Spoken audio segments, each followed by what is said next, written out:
Good morning, students. Let's start with next topic of this unit, Visual Basic. So students, in the last lecture we have started with the fourth unit of CS1, that is Visual Basic, and in this lecture, in the previous lecture we have studied about the Visual Basic, and we have studied about the menu bar and the toolbox. So look at this. So in the last lecture we have studied about the toolbox and the menu bar. So in today's lecture we have to start with the next part of this unit. So the next topic of this unit is Project Explorer. Now what is Project Explorer? So look at this window.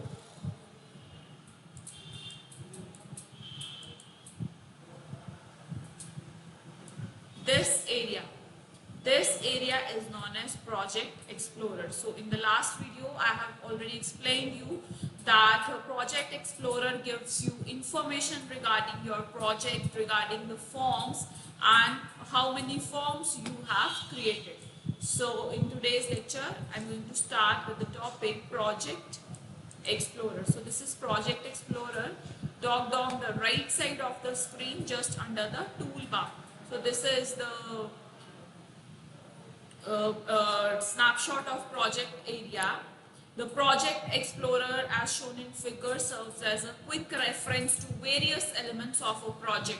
So it gives you various reference regarding the various elements, like look at this diagram. This is view code. You can view your code by clicking on this icon, view object, toggle folders. You can toggle between different folders. It gives you information regarding the name of the project, name of the form and regarding forms.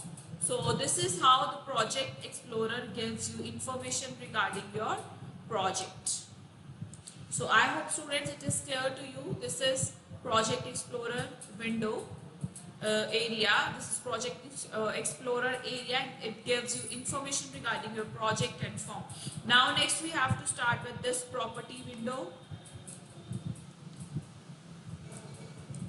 This is property window. I have just taken a snapshot of properties area.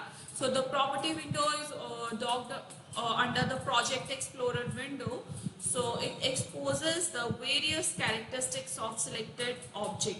Each and every form is considered as an object. So in Visual Basic, we consider every application as an object. Now why we consider every application as an object? Because we have to create forms, we have to build project, so we deal it like object, and every object has some properties. So this is the reason we have to modify, or we have to change their properties, or we have to set their properties by using properties window. So this is properties window. It gives you information regarding back color, border style, caption size, clip controls, fill color, fill style, font, everything. So whatever you want to modify or whatever you want to write, you can change the text from properties window. So that was all about the working environment of the Visual Basic. So we have done with the toolbox, menu bar, Project Explorer and properties window. Now let's move to next topic of this unit, syntax of Visual Basic variables, declaration. So how we have to declare variables in Visual Basic. So as we use Visual Basic to design applications, so we have to declare variables. So this is the rule that how we have to declare a variable. First is dim. We use dim. It is useful to declare and allocate the storage space for one or more variables. So whenever we have to allocate space or whenever we have to declare a variable, we always have to start with the dim. So dim, then you have to give variable name. This is dim. Variable name, you can give any variable name, whatever you want to give. Then as is a clause. This is a clause, you have to write it as it is, and then you have to give data type.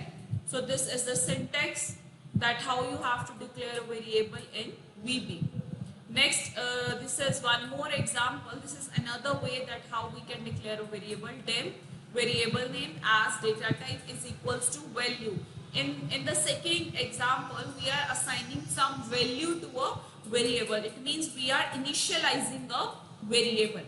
So these are two methods. In the first method, there is no initialization of variable and we are not assigning any value. But in the second example, we are assigning a value. It means we are initializing a variable. Now, what is your dem variable? It is used to allocate the storage space.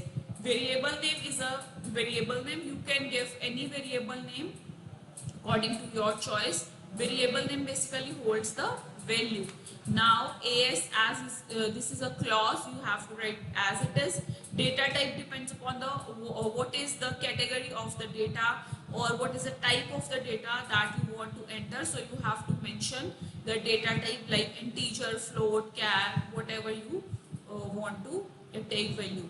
So value is the value assigning a required value to a variable. For example, if I write dem a is equals to 5, it means we are assigning value 5 to a variable a.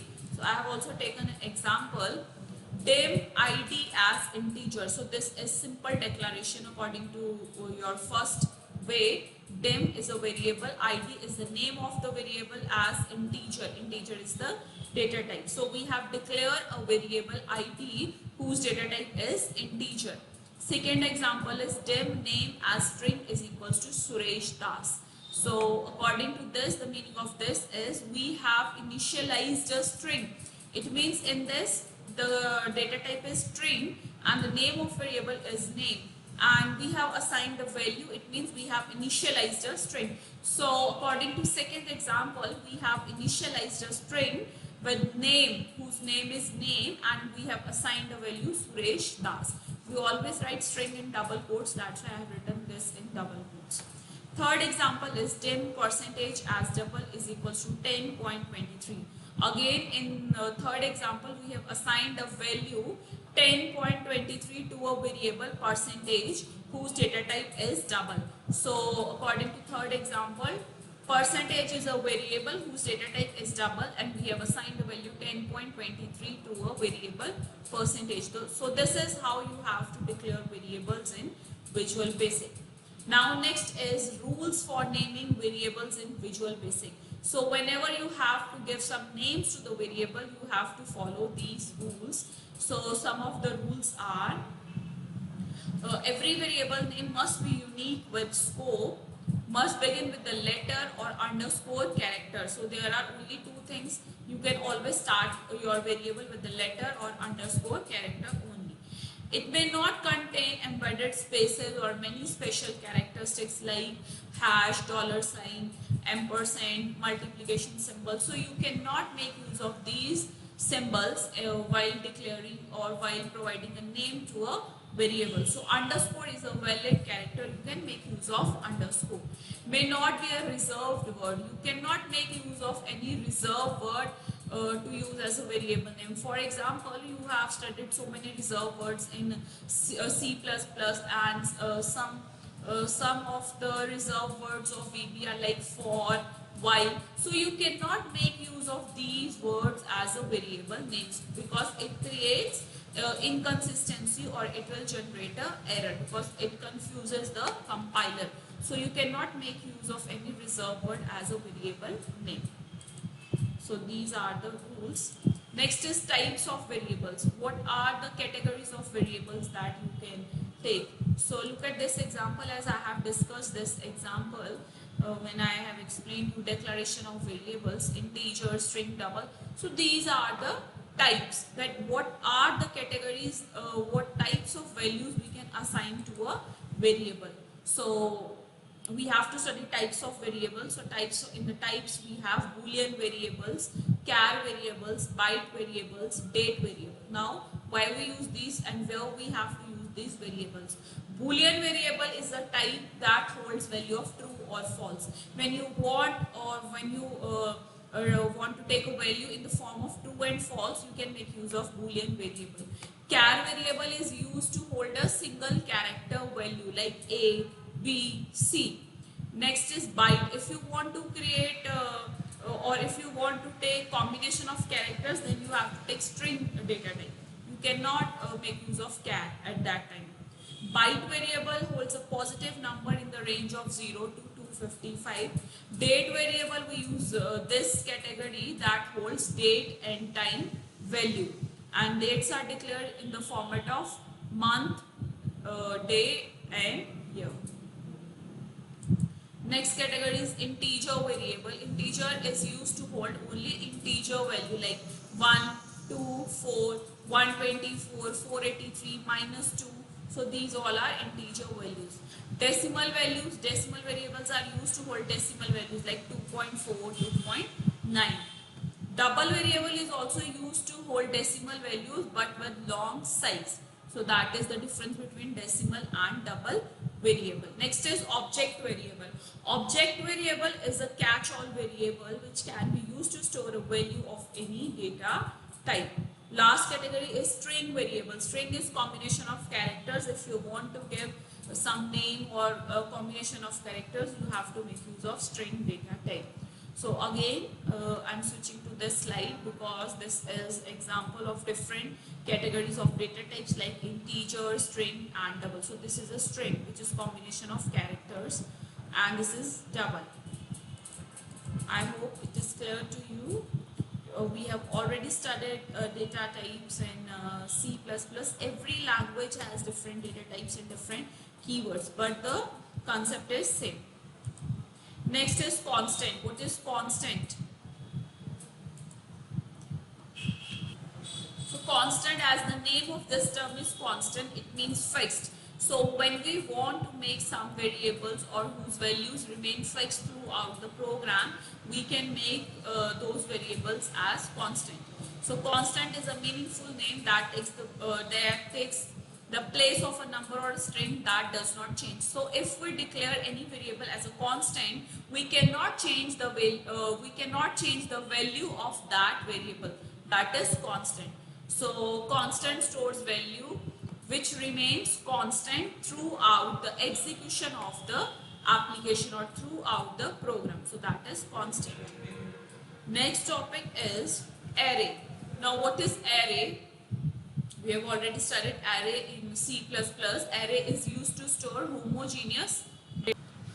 Array is used to store homogeneous data, and in array the main advantage of using array is in array we can refer every element by index number. So that is array. How we have to declare one-dimensional array in VB? This is the syntax: dim, array name, subscript as data type. So look at this example. I have taken an example. Dim, again you have to write dim to allocate the space. Then array name, you can provide any name to the array according to your choice. So here I have given the name as customer name. So this is the name of the array. Subscript means you have to give the size of the array. So 10 is the size of the array, which indicates that in this array we can enter 10 elements, and the data type of this is string. It means we can enter string data in this. So this is how you have to declare array in VB. Next is functions in Visual Basic. Why we use functions? We have already studied functions in C++. So the concept is same, students, because this is also a programming language, and C++ is also a programming language, but the only difference is the name of the function and the working of some functions. Okay, so function is when we use some code to repeat the task, and we can design functions. Function is a group of code that are used to perform some specific task or which is used to solve some specific problem.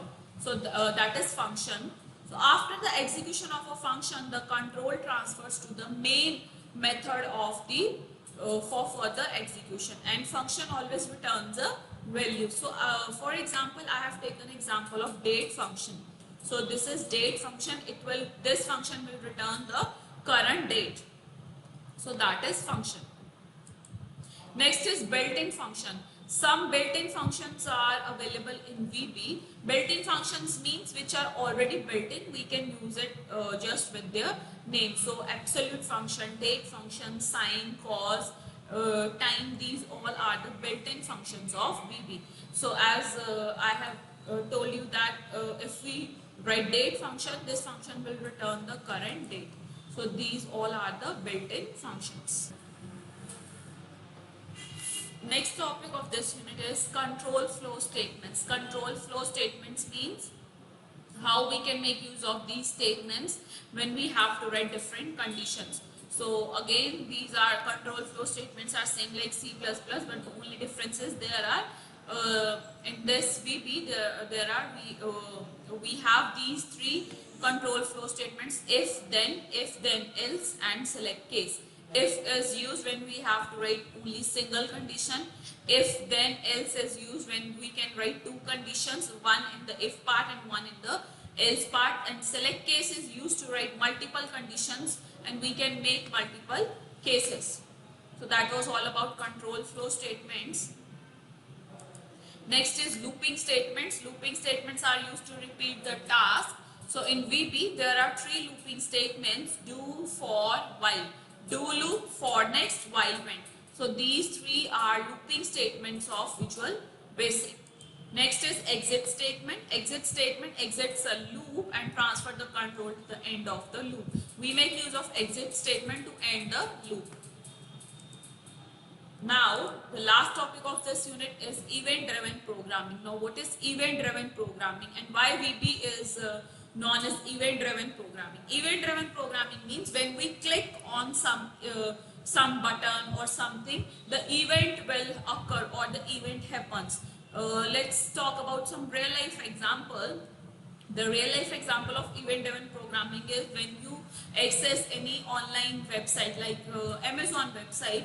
When you click on any button, the event occurs. When you click on the payment option, the event occurs. When you scroll your mouse, the event occurs. So this is the reason why event-driven programming has provided us many advanced features. We can simply access the website without knowing or without having any specific knowledge. We can simply access the websites. So VB plays very important role in case of event-driven programming. The programming model of Visual Basic is event-driven.